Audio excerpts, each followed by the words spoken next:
Okay, hi everyone. Good morning. Welcome to this roundtable. My name is Lisa. I've been working in the humanitarian sector for 10 years, mostly doing some work around monitoring and evaluation and participation of affected population. I've also been working in France lately with municipality, still on the participation topic, helping them building democratic innovations.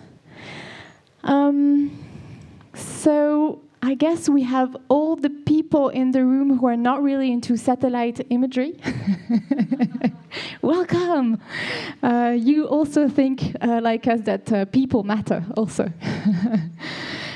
So why this theme?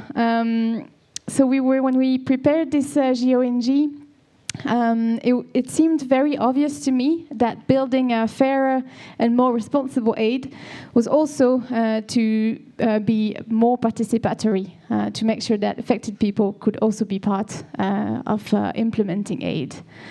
And I would like the main subject for me is that people, all of us, we have the right to participate in decisions that affect our lives.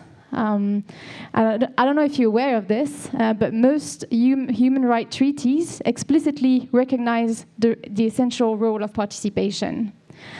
So the term is quite broad, participation rights, but it's very much concrete.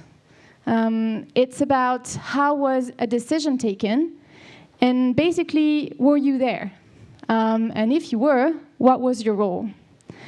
And I just wanted to, as an introduction, to help us contextualize a little bit, because sometimes it seems a bit foreign, participation, but it actually concerns all of us. So for instance, imagine you live in a city or in a village, and you're wondering what are the top 3 priority topics that your local government should do to help you live a better life. And so imagine your local government choose to rehabilitate the city hall, where the mayor is, to make this into a very nice building at all, and also decide to create a new market, right? So that's what they invest in.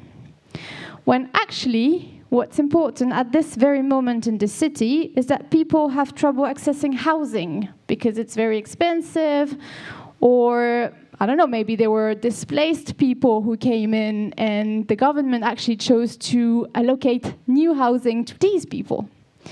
And also imagine that waste management is terrible in the city and it creates a lot of public health issues. So if you are not involved as a citizen, they might as well just miss out completely what's important in the city at this moment. So participation is key. And it can actually take many forms. So in the aid sector as well. Since the more systematic use of remote management in the latest years, and especially since the COVID-19 epidemics, many participation mechanisms in the sector have been digitalized. So we've seen quite some changes, and I'm sure you've witnessed them as well. I'm talking about phone-based surveys, IVR, interactive voice recordings, online platforms for feedbacks. And these experiences have sometimes created new practices. So basically, the main topic for this morning is the question that we're going to ask ourselves here with my speakers. Are these digital tools effective in replacing previous practices? Are they just a way to cope with COVID-19? Or are they opening new grounds? So basically, are digital systems and participation compatible? I have 3 wonderful speakers here, and I'm going to ask them to introduce themselves. Can you tell us who you are, who you work for, and basically what you're working on in a few words? Thank you, Lisa. I'm Emmanuel Adekola. I'm with Go Global. And then I'm the Global MHS Training and Support Officer. And I would be, talking about our COVID-19 local to national response, precisely in Sierra Leone.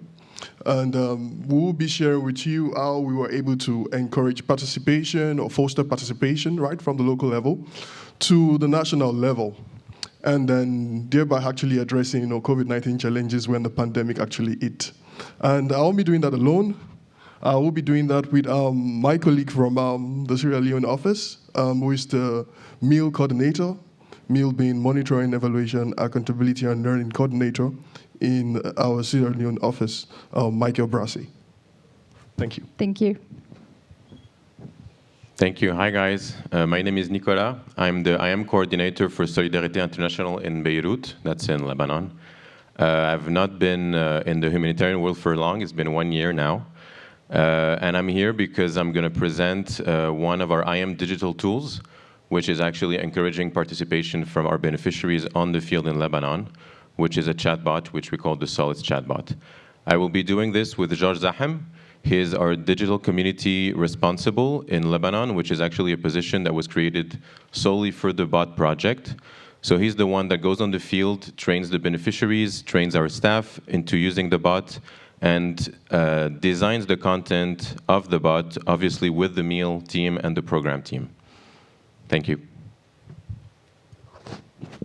Hi everyone, so I am Marie Faou. I'm a researcher at Groupe URD, and I specifically focus on issues related to quality and accountability of health. Groupe URD is conducting a study on participation with the final objective to update the participation handbook that was written around 10 years ago.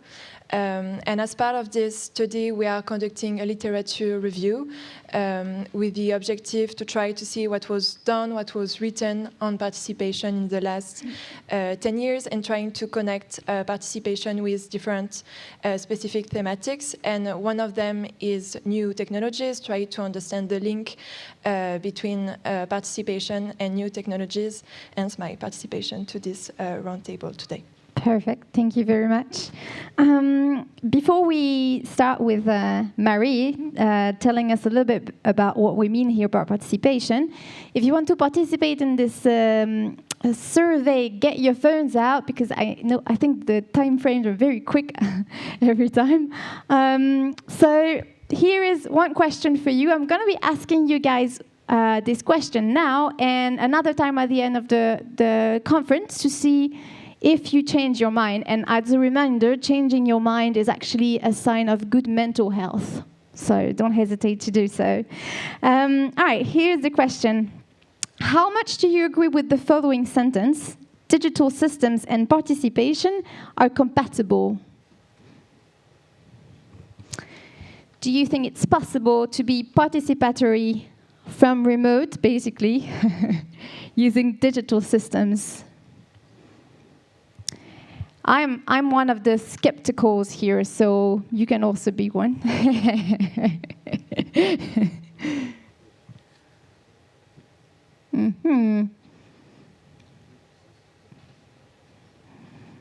All right, so good 60% of us people here think they're compatible. We have some neutral people. Good. Let's see if you get convinced from one way or the other. And 1% disagree. Great. I would like to ask you who you are, but I'm not going to do so. Okay, cool. And yeah, 2% very much being convinced. Great. Okay, so I'll ask you that at the end, and also we'll have some time for you to either share your examples, your experiences, and ask questions to your speakers if you want so. Okay, Marie, first question, if you want to get to the desk. So yeah, participation is a broad term. It's been used and overused in our sector and everywhere, actually. What do we mean here by participation exactly? Can you tell us about your work? Thank you, Lisa.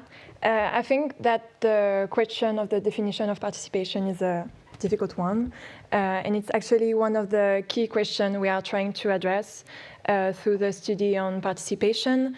And this is also actually why we have longer first phase than what we actually thought, with a deep literature review, with interviews with several aid organizations to try to understand how they understand the notion of participation, what are their approach in terms of participation, and try to also analyze what are the common aspects in this approach in terms of participation, but also what are the different differences. Because as you may know, aid actors understand the notion of participation differently, can put different things in it, so we are trying to analyze all of that. So just to say that I'm not going to provide you with a clear, renewed definition of participation, but just trying to present you the different thoughts we have on this concept. So as a starting point, I think that the definition of participation that is actually in the participation handbook is still relevant and pretty interesting. And you can see it here. It defines participation as the involvement of crisis-affected people in one or more phases of humanitarian project or program, assessment, design, implementation, monitoring, and evaluation. Based on that, there could be different degrees and levels of participation. Participation could be direct or indirect. When participation is direct is when the affected population is directly involved in the intervention. And when the participation is indirect, it's also what we call participation by representation. It's when the structure that represents the affected population are involved in the intervention. There could be also 3 different levels of participation. Again, it could vary depending on the organization, but we kind of simplify by identifying 3. The first one is information, is when we provide information to the affected population on the intervention, but they have no influence on the process or on the intervention. The second level is consultation, is when we ask the affected population for their input, perspective on a specific matter, but they are not involved in the decision-making process. And the third and last level is co-construction and co-decision. It's when the affected population is involved in the decision-making process. So based on that, organizations have developed several tools, several guides, several approaches to operationalize participation. It could be done through, for example, participatory mapping, and I think there will be a session tomorrow on that, participation in the evaluation, participation in the monitoring. But I think it's important to keep in mind that participation should be contextual. There is no one way to do participation. It's highly dependent on the context, on the people we are working with, and participation is not always the best solution. We have to assess as well, understand the context to see if it's the best way forward or not. I could have stopped my interventions there, but I think it would be a bit reductive to say that participation is only about the involvement of affected population in a process. I think there are other elements to take into account, and they were already actually highlighted in the participation handbook. The first element is the fact that participation is a state of mind, an attitude. It's about seeing affected people as active actors, and the fact that they need to be involved in the intervention that concerns them. And the second element is also the fact that participation is about a power relation between aid actors and affected population, and how we try to change this power relation to the benefits of the affected population, how we put them at the center of the intervention. And it is actually concerning these last 2 points that I think we aid actors, we face the most challenges. It was notably highlighted in the independent review of the Grand Bargain, and more specifically regarding the work stream on participation revolution. The independent review actually highlighted that there have been really great developments in terms of organization, developing tools, developing their approach in terms of participation. But, and I quote, they fall far short of a system-wide shift towards ensuring that humanitarian responses are more event-driven. So it just highlights that even if some initiatives have been developed to be more participatory in our intervention, there's still not this shift in the way that we really take into account the needs and demand of the population. And it was also highlighted in the latest and more recent State of the Humanitarian System, which was conducted and published by ANAP in last September, which highlight that aid organizations and donors invested in a wide range of initiatives in terms of participation, but the system still struggled to provide meaningful opportunities for input and influence. And it is also why I actually ask the question that we should we not go beyond participation? And I mean participation at the way that we make people participate. Should we?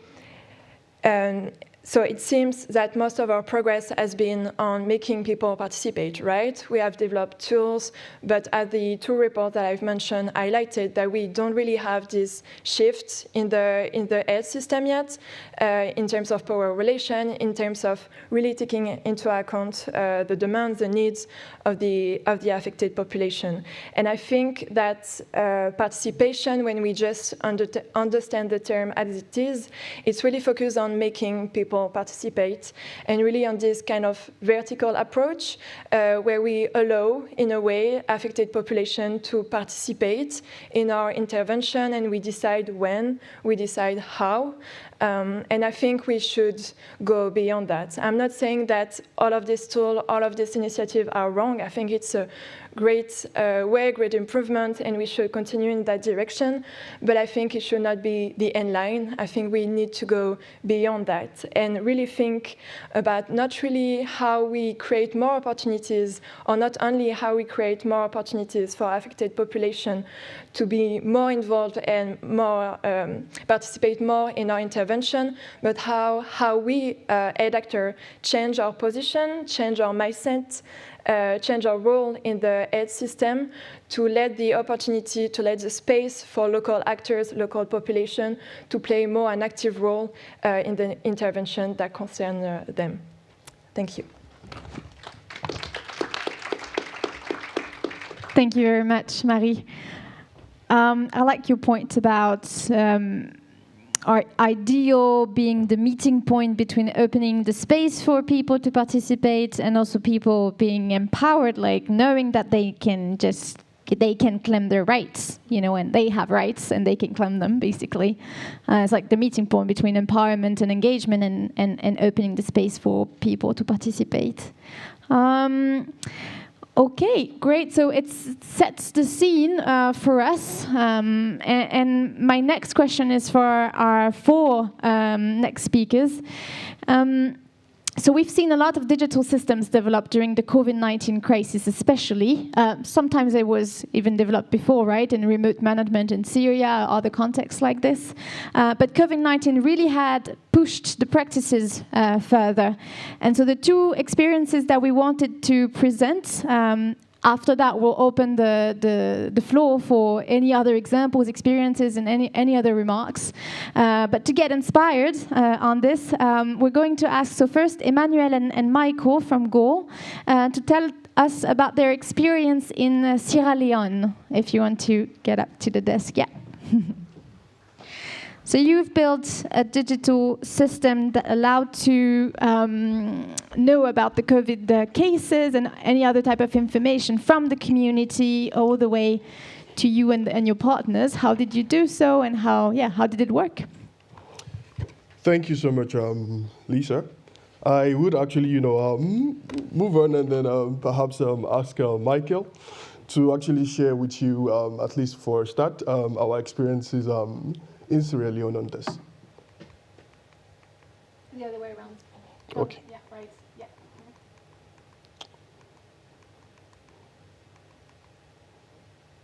All right. Over to you, Michael. Thank you, and good morning from my end. I hope also, and good afternoon from some other ends. So I think it's, for Sierra Leone, with the COVID pandemic, our role is to see how we can also strengthen the system in the countries that our organization work.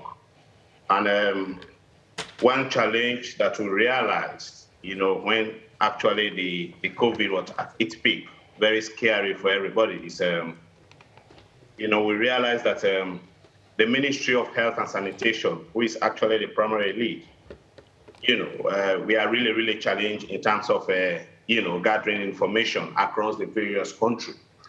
Probably before I go into that, I just want to say Sierra Leone is a country that has 16 districts, and it has 151 chiefdoms. And I can't remember how many communities it has actually. But at that moment, we are actually, the pandemic was so, so pressing in 13 districts, wherein they were experiencing more cases that are every day and then. So as a Ministry of Health and Sanitation, they invited all partners. Actually, they started collecting the data, but there were challenges because looking at the poor road network, looking also at the human capacity, and it was a global issue, and every country was just trying to navigate their way, how they can actually support the system and do what they think they can do. They have the capacity. So they invited partners, like Gold was among, and we also have other partners. We discussed the issue of how we can get the data, timely available, at the Ministry of Health and Sanitation and the various district health management team. So partners came on board. We share different data collection too, in which I can remember they share the Kobo Collect, and we also introduced the CompCare, which we are using. And at that forum, we are encouraged to do a demonstration of how we have used the system in terms of supporting other program activities. So they have a consultation, and at the national level, they decided to go in from the platform that we are using, which is CompCare, based on what they actually valued it. And then we went into that. So the problem mainly was there was that so much delay in terms of the data reaching from the communities, the district level at that national level. So that was a big, big problem for them, which they have struggled for like several months before, partners begin to come in and say, I think we have a way in which we can support. And they have the opportunity to take the decision. Oh. So they decided to go in CompCare. And one of the things they also highlighted there was quality was also compromised at some areas. Like in terms of collecting the data, submission of the hard form, of the physical form, input in that, there are a lot of errors which they experience as well. And, following their decision that they go for our platform, as a country program, myself and also my colleagues within the main unit, we opted to have the tools digitalized so that we can move it from the paper-based to electronic. And we went for that, and the first trial was done. They look at it. It was so fascinating for them. And we move on continually, and we ensure that we did not only do everything, but they also have as a ministry the mail component, which they have. They were involved into the process because we are looking at achieving what was actually immediate so that we have the data timely, ready, at all their platform, and they can also use that for decision making. So behind that also, even though we are working on that, but we also have the mindset that in the process we can also give the opportunity to the ministry staff to see how they can also be capacitated in using the platform. So we move on with that, and moving forward, there are some these big challenges, so that it takes some time for data to reach them, and it also takes some time to take decision on what they needed to do. But with the first action, having the tool digitalized, pilot it, and it started actually show an efficient and effective way. So by that, we decided to see how we can also capacitate their staff, in managing such data. And we also talk about data flow and data protection, outways. And we also discuss how we can also get the stakeholders informed now that we have the information that we needed on a daily basis. How can we also now use this information at the national level and also the district level in rapidly responding to what we are learning from the data. So we continue moving forward, and we realized there was a strong buy-in, even from the Ministry of Health and Sanitation, the minister then, and we also had that discussion, and we realized that the challenge which they were actually faced with, now that we have the platform running, and they also made another request, we trained both the national and the district level, because some districts moving from the national level, it takes like 10 or 12 hours, to drive and see how, because of the road networks. So we had this training completed, and we also moved down, to their various team level, and we also let them know the importance of using the digital platform, and which they recognize as we move along. And we actually have a joint plan so that we can see how we can replicate this training, because as a goal, we also have our own primary targets, and it's also time involving, but we try to see how we can bring more of them on board at the various district level, at the various chiefdom level. We have the community at the community level, where we have the CLA mobilizers. We also have the peer supervisors. It's just like at those levels, we have people that do the actual work. We have those that actually do the quality check before it's moved to the chiefdom level. And from the chiefdom level also, it moves to the district and also the national level. So we have all of this, in place, just to see how quality could be ensured from the source and moving forward. And in terms of actual participation, as I mentioned earlier, the Ministry of Health and Sanitation was involved. We also have another layer which directly reports to the minister. We have the district medical officers, they are also involved.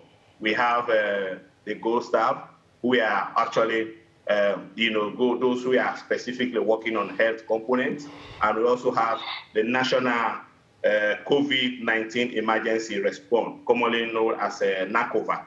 And we also have the district COVID-19 response, which we call DICOVAC at district level across all the 16 chiefdoms.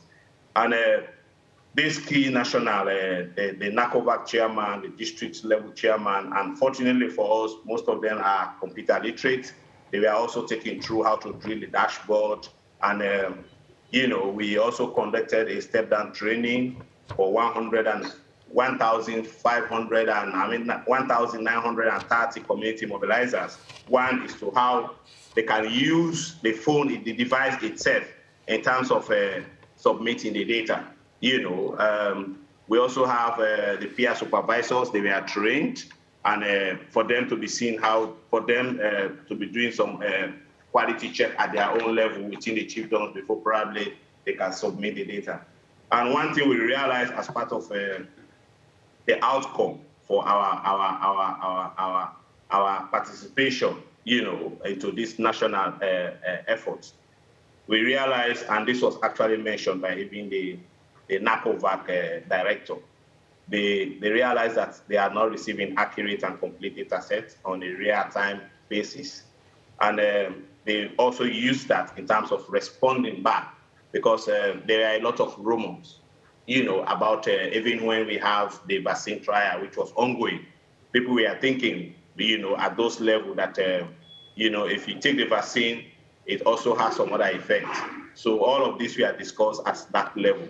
And so as the national, at the NACOVAC level, at also the GCOVAC level, the head of those institutions will have somebody dedicated, continually monitoring the dashboard. So for rumors, They also have across the various districts, wherein they have focal people identified in terms of rumors they think they need to respond promptly. They just use their phone and call. For example, in one of the districts, we saw this from our digital platform, and I think it's better. We have the media, we have the radio stations. It's better for you to see how they can engage in media and debunk this kind of information. So by and large, at the national level, at the district level, at the community level, they have the chief of peer supervisors, so we are primarily responsible. They have their contact numbers. They call them and ensure that for rumors that they think is also not too good, they respond to that promptly. And besides, they also have, the weekly GeOnG meeting, which is the DCOVAC meeting, where they involve all partners operating within a particular district and including the national stakeholders. What they do is on a weekly basis, they have the briefing. And for this briefing, all partners are inclusive, and they purely use the dashboard. Wherein we have our goal, the district where we operate, we have our goal representative who are part of the meal team. They drill all the dashboard and know exactly from which chiefdom, from which section, from which community this rumor is coming from, and they also agree in terms of what next they can do. So we also think, for goal, by and large, this were our key interventions. And at the moment, even as I'm speaking now, we have 7,270 mobilizers operating across the communities where we are at the moment we have fund in terms of a demand creation for this COVID-19 vaccine across the country. And probably just one key takeaway I would like to share is if we are able to encourage digital participation and we have time to share the knowledge and we strengthen digital capacity to our partners, more especially the national, the governments, that operate across our district, we think, we can jointly overcome some of the digital problems being experienced across, more especially with the line ministries. Because in terms of our country, we are far more behind at the moment in terms of using some digital platform, more especially in collecting information and also managing and disseminating and acting on it. I think by and large at the moment I would like to stop here and pass the mic over to Emmanuel for any. Thank you so much, Michael. Contribution. Thank you. Thank you so much, Michael. Yes, I think listening to Marie when she was talking, right, about what participation really is, I cannot but, think about the work in Sierra Leone and also maybe across some of our other countries, right, in terms of how we actually go through that level, those levels, right, of participation. In terms of consultation, right, we see how in Sierra Leone we're able to have that conversation at the government level, which is very, very critical, right, bringing together several stakeholders and then actually identifying persons with similar needs, right? In this case, COVID-19 was a unifier, right, in terms of everybody, in terms of getting things, moving, right? And at the same time, I see the need for, us to always, co-construct, like you also said, sitting down together, making decisions, and that way everybody feels part of that entire process. Right? And everybody actually have a sense of belonging to say, okay, yeah, this is actually for us and by us, right? And not excluding us, right? And then obviously you have, even persons actually being prompted to basically pay attention to whatever the system is actually churning out and to actually make evidence-based decisions because they feel part of it. And they can actually see the need to actually from time to time, come back to it and see how are we doing? What is this actually showing us, right? Because they have some form of belief in the system.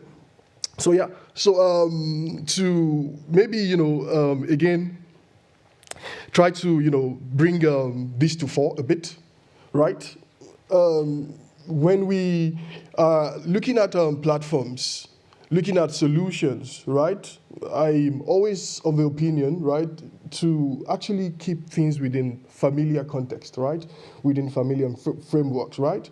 It was easy to actually mobilize community mobilizers, right, at the community level, right? Because we were actually, using technologies that they can actually relate to at that particular point in time, right? If you are in Africa, a good number of the population actually use Android, right, for instance. So if you're actually coming up with some form of solutions, right, you want to actually give them something that they can actually relate to and then they can actually work with, right? So we see how from the community level, there's a good level of sensitization and then actually that also graduating from that level upward. And then you have triggering, events, actually also going on in terms of persons actually keying in information about maybe cases or spate cases of COVID-19 within their community. And then you have persons maybe at the district level, right, intervening almost immediately because they have data, right? So we have set up a three-tier cascade system, simple enough, right? Come here, Power BI, SharePoint, right? So you're able to just get your data into come here, right? And then within 24 hours at most, right, you have the result reflective on the dashboard, right? Which is better than perhaps having to wait for weeks before you can actually cascade such information further. So participation is very, very possible within digital systems, right? So, but I think most times the bane, right, of maybe international development work is perhaps we focus too much on the technology, right? And then we actually leave out the social aspect of things. So we need to actually, have discussions, be open, right? I would say increase the number of persons on your side or for you, right? And then you can start making some certain level of progress, right? As far as any solution you're actually deploying is concerned. Okay, so I would keep quiet right here. Thank you so much. Perfect. Thank you so much.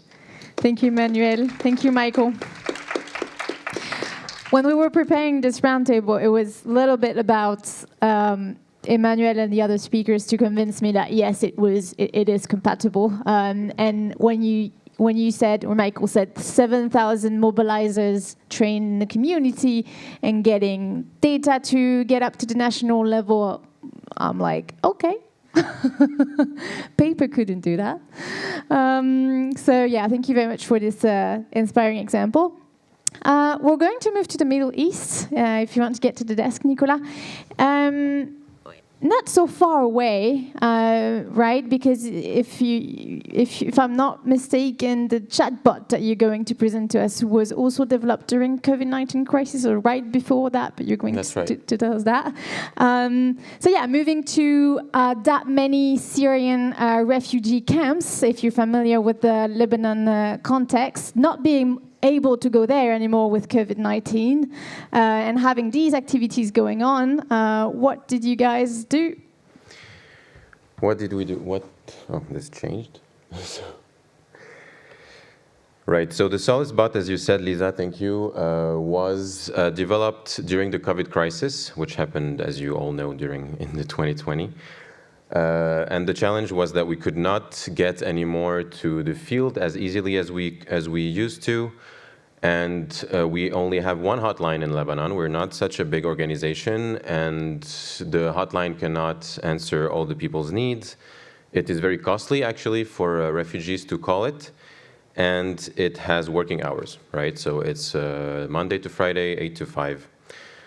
So the goal here was to make information available to our beneficiaries on a 24/7 basis, and it was also to be able to communicate information to them that we deem necessary.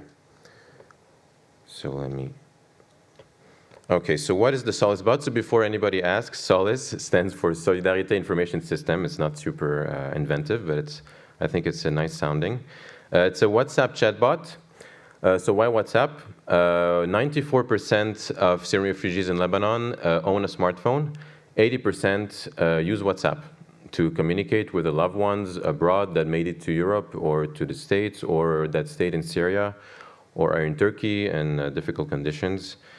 So WhatsApp for them is really kind of a basic need really for them. So 80% of them use WhatsApp. It is a chatbot. I'm assuming all of you are familiar with what a chatbot is. This is a conversational agent that allows a software to answer a WhatsApp conversation automatically. And it was internally developed by the IM department in Solidarité in Beirut in 2020, as we said, during the COVID-19 crisis. It's low cost for the beneficiaries because anyway, they already have the data bundle to use WhatsApp, so this is a no extra cost for them to use the bot, and it's available 24/7. We find that it engages communities and beneficiaries in, well, we will see that later, but basically it really empowers them because they feel that at their fingertips they have the information available and they can ask for help also very easily. And of course it improves our accountability towards our crisis-affected people that we serve. So how does the bot work? So this was supposed to be an animated GIF, actually, but never mind. So as you can see, there is a menu that is very easy to use. So first of all, the bot is an information center, right? So with a very easy to use decision tree that always works. The main concerns that we can have when we talk about a chatbot, we've all used maybe customer support chatbots in our lives. Most of them are really upsetting when you use them, right? Because basically you ask, please let me talk to someone. So the bot does not have for now, the ambition to be that. It's just at the start a menu where you can send numbers and you will have information. So information about, for example, I will send one because I want the emergency numbers of the NGOs in my region, and then the bot will ask you, okay, where are you? Are you in East Lebanon? Are you in Northern Lebanon? And then you will answer, I don't know, 22, 23, depending on your region. And in the end, you will get the information. Something I did not specify, obviously, the bot is in Arabic, not proper Arabic, but Syrian and Lebanese dialects, because dialects are different than the written Arabic language. So that's the information center. We also able to send broadcast messages, which is also a very basic feature, but very useful one. Personalized, because we can integrate variables into the message and personalize it depending on which value you attach to a specific number. You can attach the name of the person or their location or their specific information in the message. So each one will have the same template with a personalized version of the template. You can save contacts. So just to be clear, we don't save beneficiary contacts. We save contacts as in our staff that can use the bot and can access features that the beneficiaries cannot. So they can get information or forms or PDFs that are useful for their work on the field. We can manually monitor conversations. If there is ever the need for a manual intervention on the bot, the hotline officer can actually answer the beneficiaries manually and interact with them directly. And we can create forms such as surveys or complaints and referrals. So this is a very interesting feature. It allows the beneficiaries to raise a referral or a complaint using the bot, answering just a few questions. Where are you? Which kind of assistance do you need? And then they can just write a plain text, and the meal department will just deal with this as a normal referral that would have gone via the phone normally. The meal is also piloting using the bot to conduct assessments and surveys on a subset of population to understand their needs better, or to just as the start of a project to understand what we can do to help the beneficiaries. We have also a few features that are under testing. So one that is super useful is text-to-speech. So what I failed to mention in my introduction is, according to the latest data, we have around 70% of the Syrian population that is able to read and write. So that's a pretty high number, but still 30% that are not able to read or write is also a pretty high number. So the bot, for now, is useless to them because they have to write the menu and they have to understand which number to send, etc. So text-to-speech, basically, where the bot will be able to automatically, as it answers the question, will also send a voice note that will transcribe the text that it's sending. Obviously, we would have to shorten the text a little bit so they don't have to listen to a voice note that is 2 minutes long, right? But this is a very exciting, and text-to-speech is actually working really well. The challenge, of course, was making it work in Arabic, in the Syrian dialect, but we have very good results. And machine learning, which would allow, again, the people that cannot read or write to access the most necessary information very quickly. So they would ask, what is the number of the Red Cross, for example, or what is the number of the UNHCR, or how can I register for a vaccine, for example, and the bot would understand and would reply back with a voice note. So these features are under testing, but we're getting really good results. They're actually going to be tested on the field as early as in 2 weeks, as the planning goes. Okay. So now we'll let George present the next slide and give some real-life examples of his experience. Hello, everyone. So I'm just going to be talking a bit about how the bot is being used in the field. So as Nicola has mentioned, users don't need to call the hotline to access information. Well, as we have seen, they have showed that people have high interest in the bot, and they feel like it's a great tool designed to facilitate their lives into accessing these information. So we've noticed that over 72% of these users have stated that the bot has improved their experience and service delivery. We can also mention that users can request assistance or complaints over the bot. And as you can see here on the right side, during the last 3 months, we can see that more people have requested assistance throughout the bot rather than over the hotline. Some users have even mentioned that they feel very privileged that such a tool was designed uniquely for them and for their needs. And over 81% of these people prefer now using the Solace bot over the hotline or face-to-face assistance. Another point we can mention is send targeted or tailored broadcast messages to inform or warn beneficiaries. Well, in this case, some users have meant this is very useful tool for both the team and the beneficiaries. In this case, the team is able to send out broadcast messages informing them or warning them about a specific case that is happening, and at the same time, beneficiaries will find it useful. For instance, last year,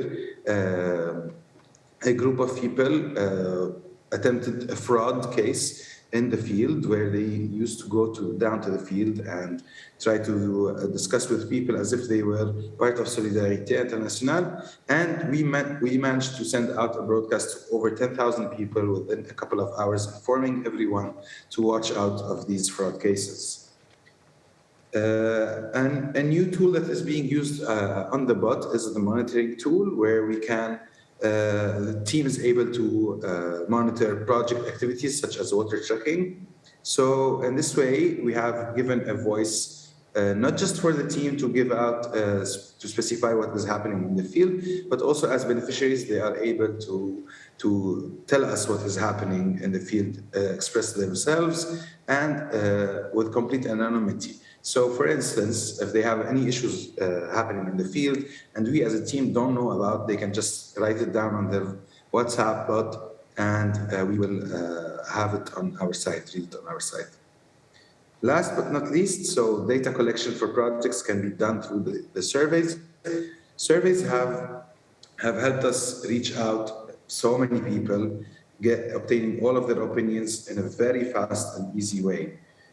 And also, we can also note that over 40,000 beneficiaries up till now have been using the Solace bot or have been impacted by it as a tool.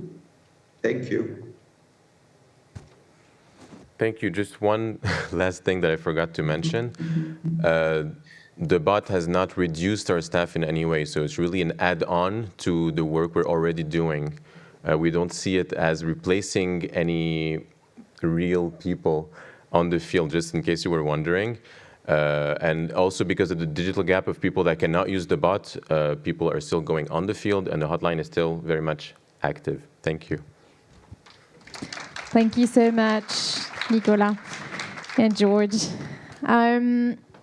Yeah, on your last point, actually, it's from my short experience in this context, it's always been a challenge, a huge challenge for any teams from any sector in Lebanon to get the information from all these many sites and be present and monitor the activities and make sure that everything is on time.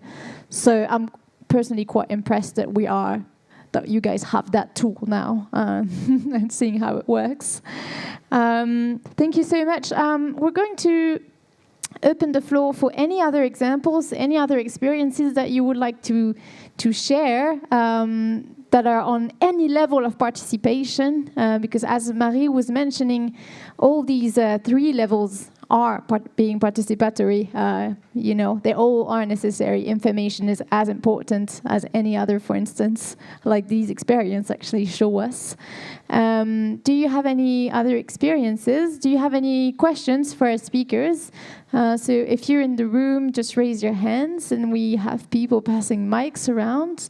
And please, for our folks online, please use the chat room, to ask any questions. And Martin here is going to tell us if there are any. Are there any remarks or questions in the room? Yeah.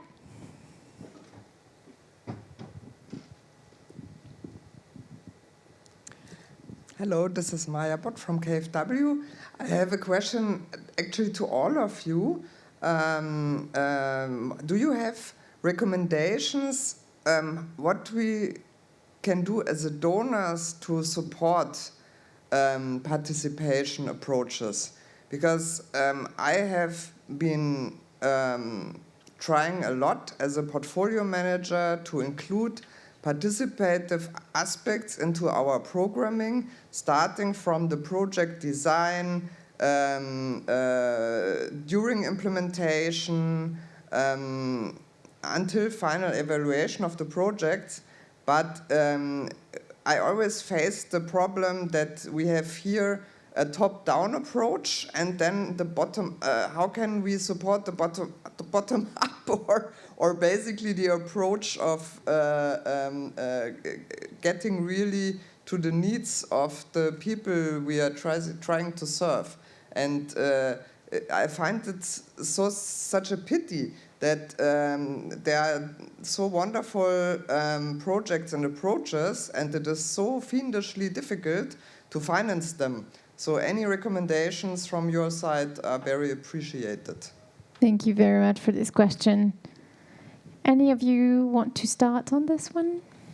Yeah. Maybe I can. Thank you for this very interesting question. I think this is great that the donor is asking what can we do to actually help operational organization to develop more participatory approach. I think a first thing would be maybe to raise awareness about this, and maybe to try to convince operational organization that it's necessary, that it's important, and that you let them the opportunity to do it. Based on the different interviews that I've done with aid organizations, one of the obstacles they mention in terms of why they can't or they face issue to develop participatory approach would be maybe the lack of flexibility from donor to finance this type of project. They often have the feeling, and it's often actually true in reality, that we ask them to do specific projects, to develop specific activities without necessarily the flexibility to change them.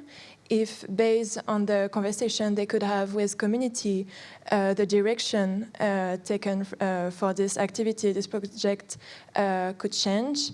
One of the other constraints would be based on the timing. As we all know, the aid system is really quick, rapid. We move from one project to the other, and they often feel they don't really have the time, because participatory approach takes time to really discuss with community for the design and to implement afterwards activities. And the other constraints will be financial resources. It takes time, but so it could take money because the project will take maybe a little bit longer than what it could be without a participatory approach. Maybe the different tools we could use could cost money as well. So this is one other constraint. But if you want to add on that, Emmanuel.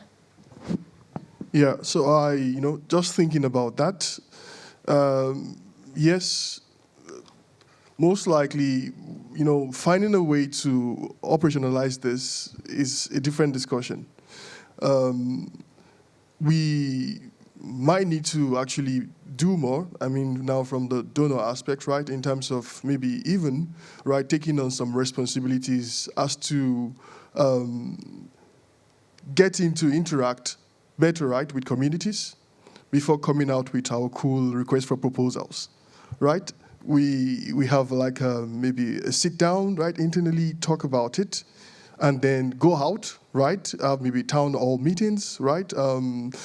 Interact with different communities where we actually are having a sense of, oh, they need this, they need that, right? Before we actually say, okay, we want to start, giving out funds. So I think it might be good at that level, right, to have a feeler of what exactly are these people really sensitized about this? Is this really what they want, right? Have some form of feeler and discussion around that. And like Marie said, some of these things I would look at them as some need for behavioral change, or perhaps even a change in mindset, right? And it takes time, like you were saying. You might need to actually do a lot of campaigns, right? You might need to actually, increase or raise awareness among the population, right? So it takes time to actually, achieve some of these things sometimes. So we need to also factor that in, right? When we are actually coming up with all those requests for proposals and say, oh, you need to do this, you need to achieve this, and like you also said, right, have some flexibility, right, around that to say, if you find out this, right, you could actually maybe do things differently, right, and not as saying, oh, you have to do things like we say things are not always chronological, right? They should be logical, right, in terms of, okay, we want to actually see what this is, and then we can actually move from here, right, and then make the best of decisions. So I think, and I know sometimes that could be difficult on the donor part because you're also expecting, some results. You don't want excuses. So, but I think it's a conversation that needs to actually happen more often, from time to time, right? Donor implementing partner. This works, this does not work. Okay, we have flexibility. Let's think about it together. I mean, we can reason together and say, okay, yeah, you can go that direction if you think it's actually going to give us a better result. Thank you. Thank you. I like what you're saying. Oh, yeah, please, Nicolas. I don't have much to add. I agree with what has been said. I would say advocating for it. I know in Lebanon right now, accountability towards affected population is a big thing. So start advocating for it and start including it in the project proposals actually, and really pushing for it. And NGOs that can do it will be able to do it, and the ones that cannot will have to find ways to do it using digital tools or otherwise. Personally, I don't care, but at least tools that really work. Thank you. Thank you. Yeah, I like what you say about, I always think that there is some sort of symmetry in the participation agenda. So like if at the more political level, like the deciding people, there is also a habit of being participatory. So like donor teams working with organizations to build their agenda on the different sectors and in a different country. And also decision-making people in the organizations, because having worked at HQs, I know sometimes the organizations themselves, they lack this flexibility at the highest level. So it's not always the donor that is actually blocking that. Great, thanks for this question. Sorry. Yeah, sure. So just still, with it a bit. So yeah, just to say this, the donor, I keep saying like they have a bigger footprint.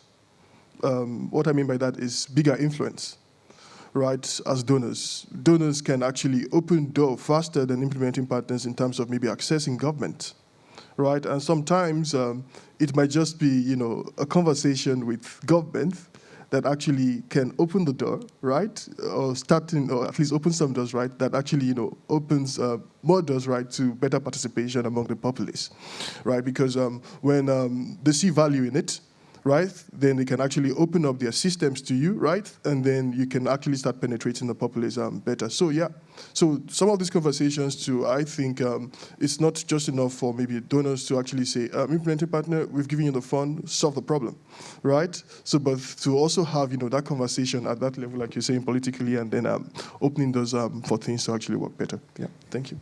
Thank you. Any other questions or remarks? Yeah? Thank you. Gabriel from DSW, Germany. I think I have a question is to Emmanuel, because I'm glad to hear about the experiences with ComCare, because we're gonna use it now. I would like to know what is the prospect now after the COVID pandemic. So how are you planning to use it? Are you going to use it further in other countries? And one of the issues that I have seen in the work on field is that due economical conditions, there is a strong migration or displacement from people. So what are you doing with the people you're training? Because that is a thing, no? You train people and the people leave. So this is for me like an important issue. Well, thank you. So yeah, yes, and I think that's the good thing about technology, right? You deploy ComCare, for instance. People have capacity to use ComCare now, right? If you're going to actually have a similar implementation, you are going to just have a different set of questions or different kind of forms. But in terms of technical know-how on how to, maybe access the hub and do all that, people now have the technical capacity, right, to do that and do that more effectively. Now, it's, like I said, it's not more about just the technology. It's more about the social change, creating systems, structures, right? You have people now who actually see, oh, this actually worked during COVID-19, right, pandemic, right? They can actually have faith, at least to an extent now, to say we can actually apply this to other, newer issues coming up or emerging, right, as far as public health is concerned, right, or even other areas. So you've been able to actually give them a model like, okay, you could actually have information coming in from the community level, and then you could actually have better intervention for your community as a result of that, right, in terms of speed, right, in terms of quality. And then when you tell them, okay, we want to actually maybe move this to maybe other areas, right, of issues, right, they are actually happy to actually embrace that. So, we are deploying your solution, right? So, but more importantly for me, it's about changing people's mindset, thinking, and how they actually view, right, technology, right? How they actually view these things and see how, okay, we can actually, get this working. Yeah. So you talked about, and that is actually perhaps something that you might not have control over, right? In terms of turnover of persons or personnels and all that at that level, right? So, and again, it comes back to actually putting some form of system in place, right? You get to know when someone is not actually, in a particular place again. I mean, if they are supposed to be providing updates, right? And then you're not seeing the update, right? And then, beyond also the technology stack, right? Like I keep saying, you have the social interaction also, going on, right? So if someone actually moves, right? And then you want to actually move on to the next person. And this brings me to this, right? The essence of identifying community mobilizers, and also, mind you also, if you listen to Michael closely, having also what we call peer supervisors, right?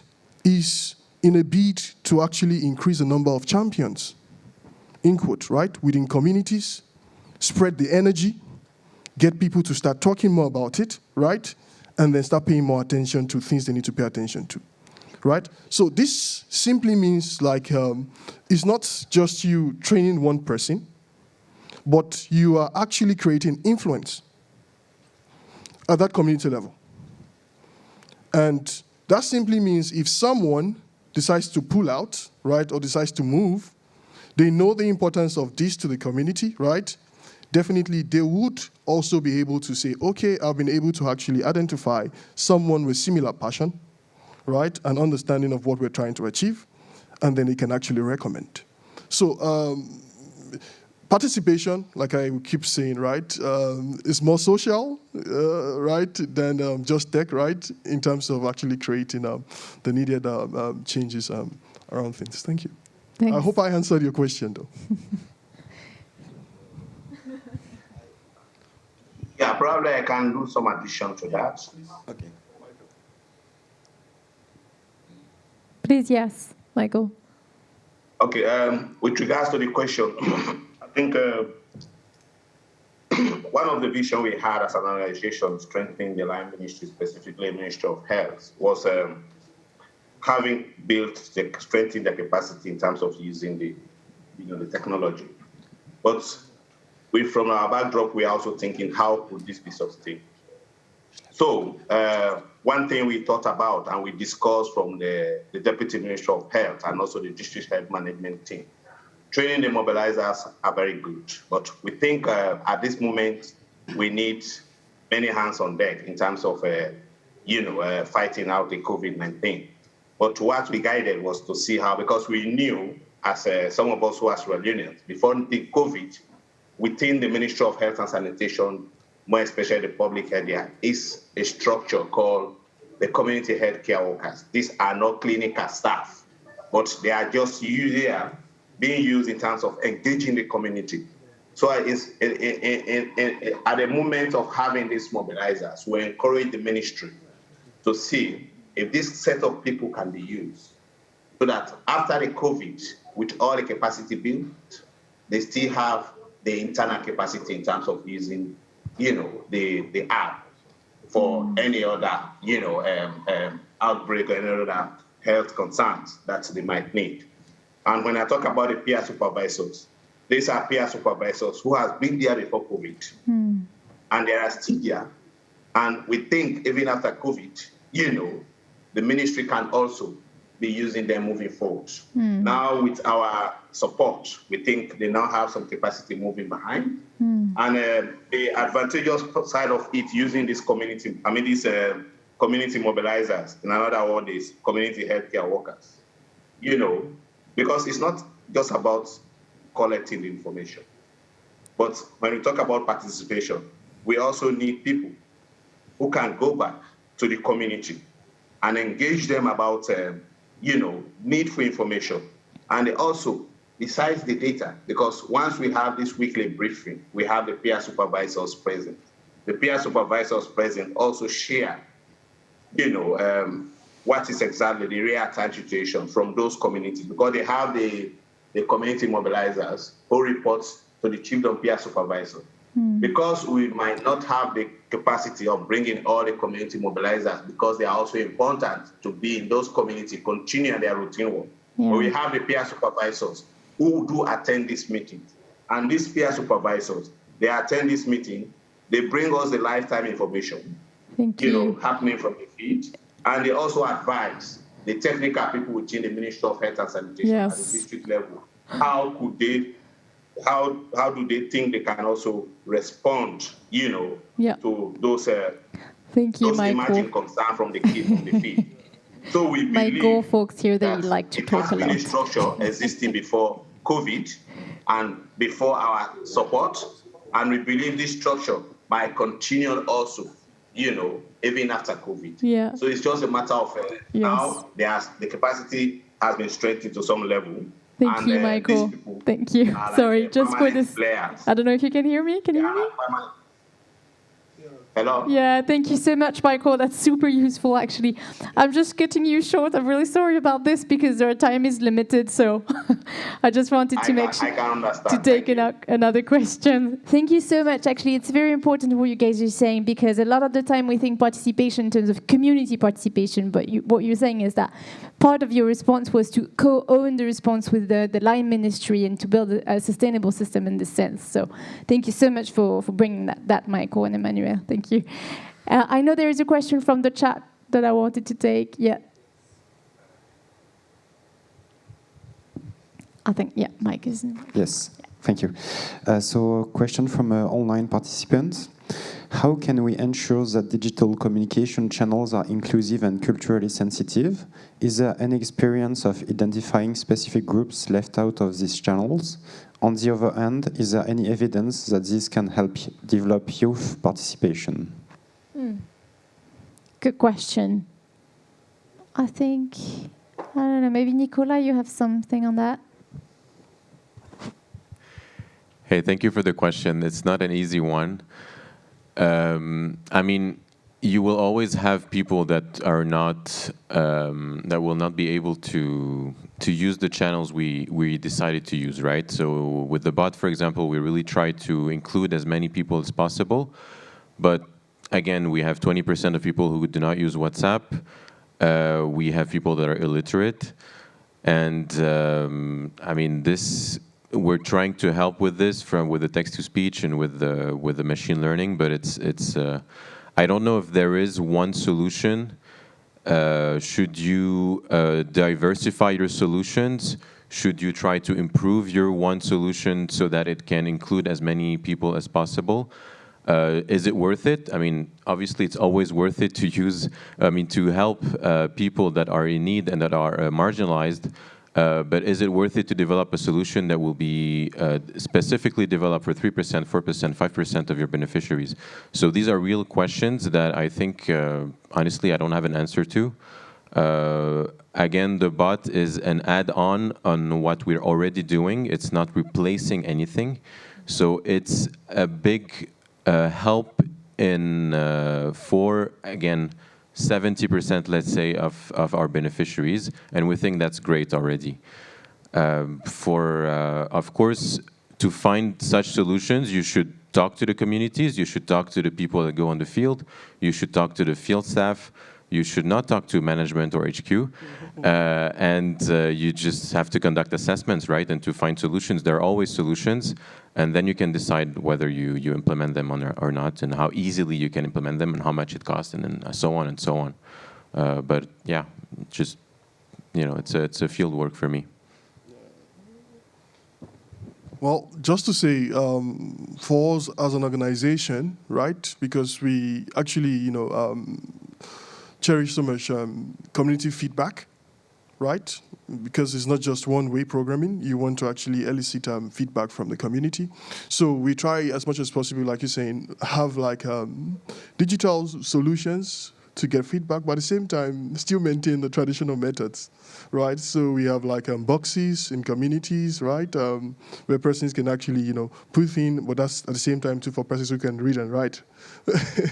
And then you also have, constant discussions, right, within the community about, you can reach out to us, talk to us, right? Talk to our, to community mobilizers or talk to persons who are actually on ground.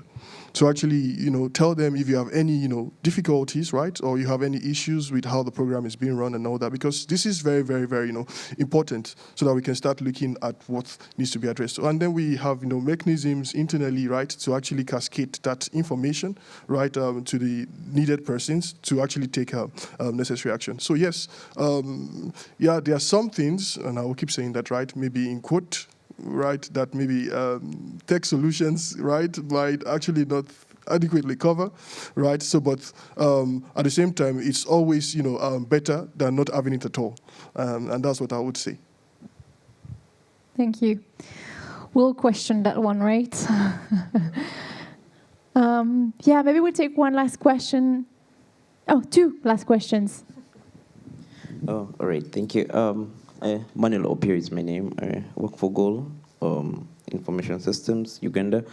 Mine was basically, I think it's been touched by most of the presenters, but then maybe just straightforward.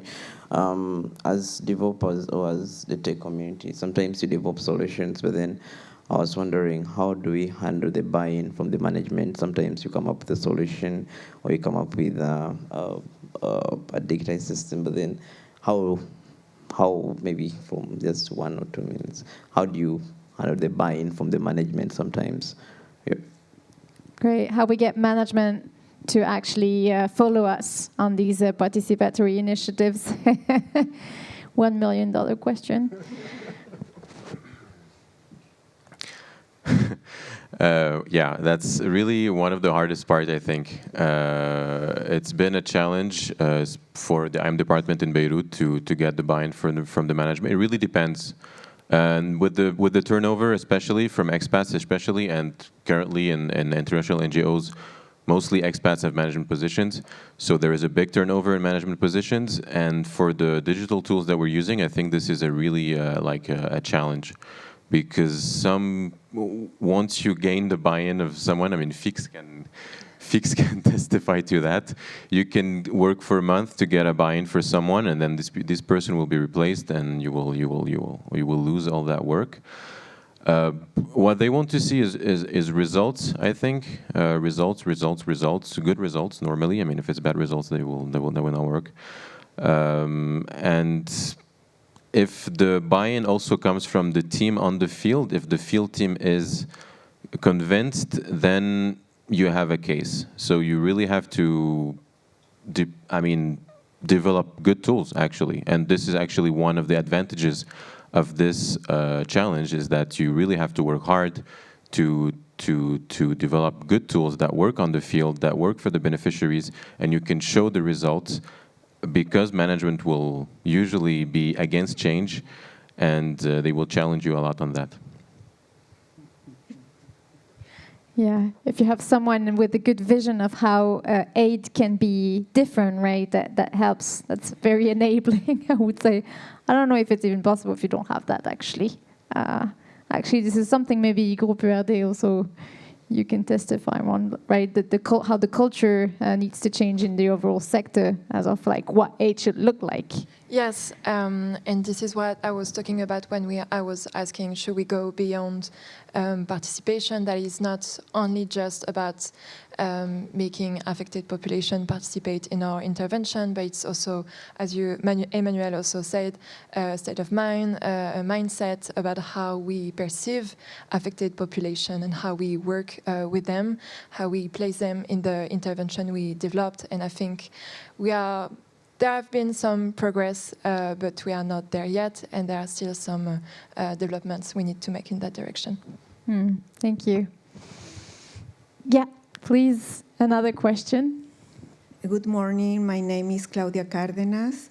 It's more easy for me to do the question in French, because I speak Spanish and French. Yes, please, no worries.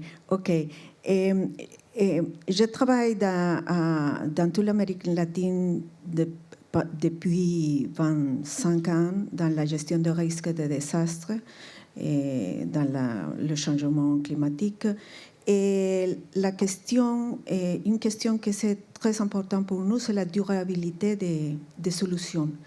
Et dans ces cas, dans cette expérience, et dans cette solution, comment est-ce que vous assurez la durabilité de les initiatives au long du temps, et surtout la participation d'autorités et de communautés organisées et pour la prise de décision sur la gestion du risque, c'est-à-dire pour éviter et pour réduire les risques de désastre, et surtout pour vivre un risque, comme la plupart des communautés vulnérables, pas seulement de l'Amérique latine et les Caraïbes, de tous les pays en développement. Thank you very much. So in risks, I'm going to try to translate that quickly, but so in risk management and climate change in general, how to make sure that these initiatives, participatory initiatives, are sustainable, especially in engaging with authorities. Your last point was, sorry. Yeah, sustainability. Yeah, making sure that these are sustainable systems. Basically, once you leave, I think that's a good question for for you, Emmanuel? So yeah, I'm just following what your interpretation. Yeah. So I'm big on deeply rooted advocacy, right? If we actually doing this implementation and we know that we want the future for it, I always say we should look at the big players. Right, and most times, arguably, right, the big player is the government. And you need to actually basically sell to them. Make sure they actually buy in, but not just buying in, but also try to, diplomatically or systematically, push them to take in the lead. Right, and that way, right, the conversation will actually go beyond your project timeline, right?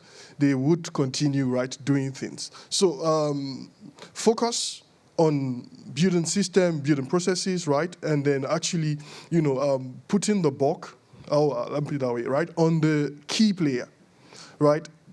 Trying to tell them, you should actually take the lead, you should coordinate us, right? You should lead the discussion, right? And then, try to reach some form of agreement, right, on how things should be done anyways, right, to actually maintain some form of, best practice or standard. So, but if sustainability, right, is the end game, right, then definitely you need to actually find the player that actually will be there, no matter what, and will still be there, right, even when every other person is actually gone. So that's my quick thought on that first. Thank you. Maybe we can move towards the conclusion, so if you have further thoughts, just please keep them in mind. Thank you so much for answering that.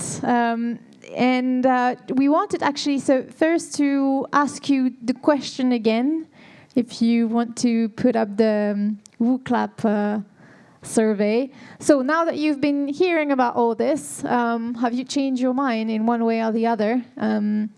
How much do you agree now? Digital systems and participation are indeed compatible or not? What would you say? Just curious to know if that one person who disagreed changed their mind. And again, I'm still part of the skeptical people, right? Ooh, quite a gap as a start.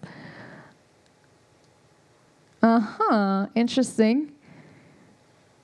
So while we're answering that, yeah, I was saying I sometimes believe, while preparing this roundtable again, I could see quite clearly how digital systems were used to get information timely from people, provide information also timely, run consultation in like a large scale. But then I was like, okay, but how do you use this to co-construct, programs? How do you co-decide using digital systems?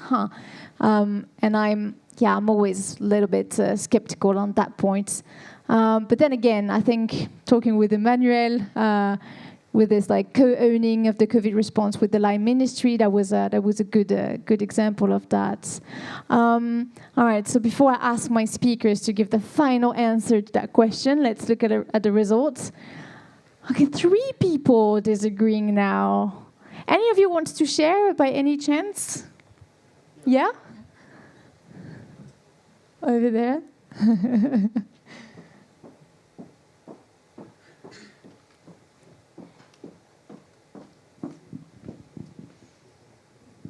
Hello. Thanks a lot for your presentation. Actually, I was on the part neither agree or disagree. And now I disagree. It's not because presentations are not convincing. It's more because for me there is not like participation should also be collective and like participate to the citizenship. And for me it's more like here individual collectively going on something. And so it's not sounding like something really collective to co-construct. That's all. Interesting, thank you. Yeah, deliberation, right, is like co-construction, co-decision level. How do you do that with digital systems? I think that's a challenge. Any other disagreeing people wants to share? any agreeing people want to share? Because so it, 3 people still being neutral, right? 7 people agreeing, 4 people strongly agreeing. Anyone else wants to share before I give the last conclusion words to our speakers? Last chance. Nope. All right, so what would you guys say? What's your take on? Who wants to start?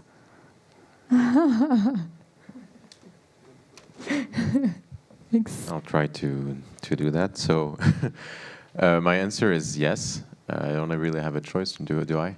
No, but honestly, yes. I think it is compatible, given some conditions, under some conditions. So first of all, my personal experience is that yes, it is compatible because it also creates new ways of working, right? That we could not think of before, or that we could just not achieve before. And I would take as an example the water tracking monitoring that we're doing with the bot that allows the PM and the coordinator from their office to just check the water tracking live, and that gets the validation from the supplier and from the beneficiary, and the picture of the chlorine test and the water tracking actually happening live on the platform. And I think this is something that we could not do without the bot, without a digital solution.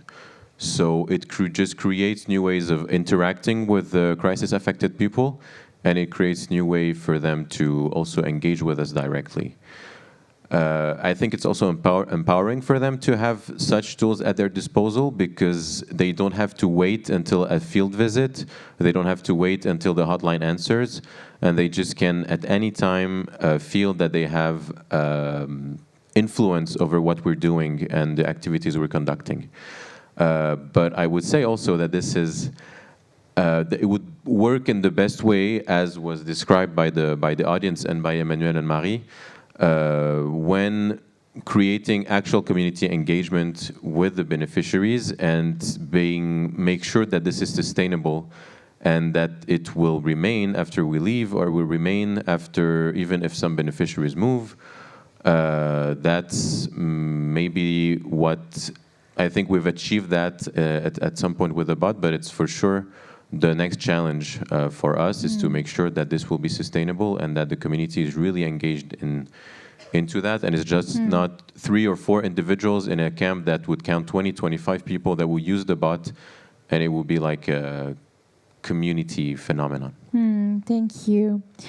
Mentioning just now that we're a bit late on time, so you have 1 or 2 minutes each. I'm going to be quick.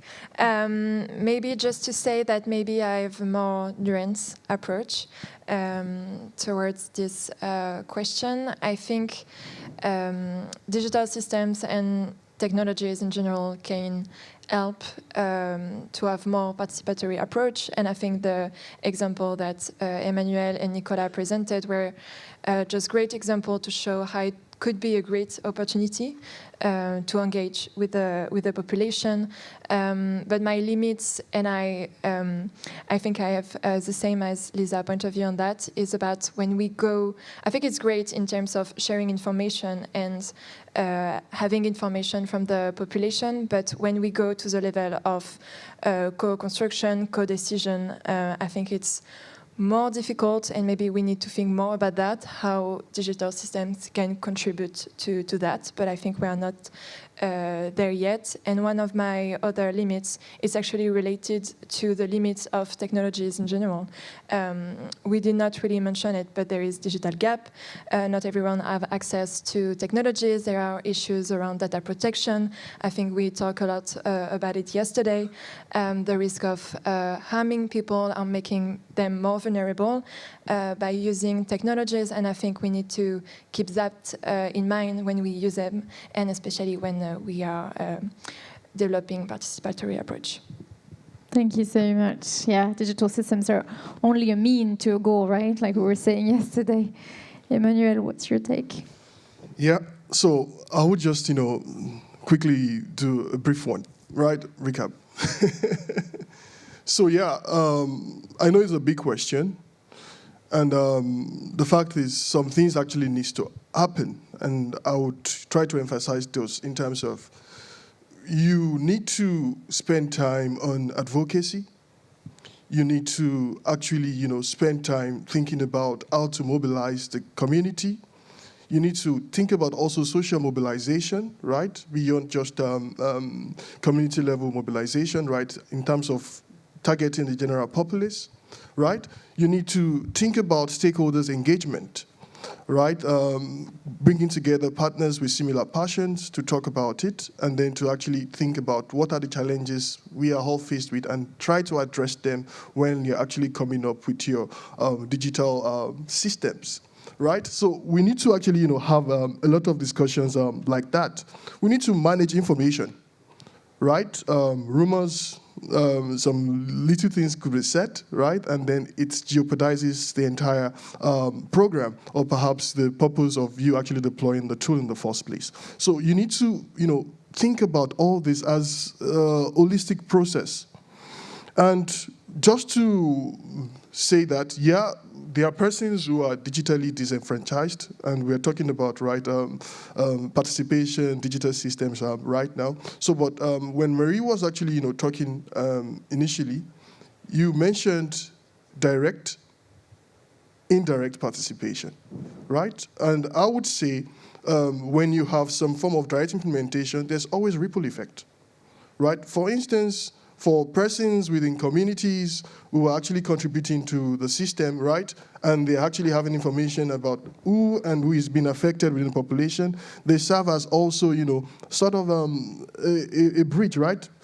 To communicate the same, be careful, we now have like higher incidence rate, right, of maybe a particular disease outbreak within our community, something that they wouldn't be able to, achieve if they didn't actually have at least some form of structure in place to actually elicit that or get that information, right? So there will always be that direct, right, effect, and at the same time, there will also be, that indirect, benefit, all right, of having digital systems being put in place, right? So yeah. Just to say that when we keep things as much as we can, it's not always all the time, right? Within familiar framework, right? Work with what people are already comfortable with, then you have a higher chance of actually increasing participation. So if I'm going to a community that I know most of them, right, have Java-enabled phones, right, I'll be better off to create solutions, right, that can actually work on Java-enabled phones. If I'm within communities that are actually comfortable with Android, and I do the same, I would actually get better participation, right, at that particular level. So it's this discussion, right, it's technology, yes, it's social, right? It's a conversation that is holistic, right, in terms of talking to persons from the top, right, to the local, and carrying everybody along. So I would say yes, it's doable, but yes, participation in degrees, right? In terms of they are in different levels. Thank you. Thank you very much. Well, we're a little bit late, so I'm just going to close this now. Thank you so much. Thank you to our speakers here. Also, George and Michael, thank you so much for joining us from remote. I think that made our debate even richer. Thank you to our CartONG helpers, because you can't really see them, but they're really there and they're making this happen. And thank you to you guys, participants also from the online platform, for joining us.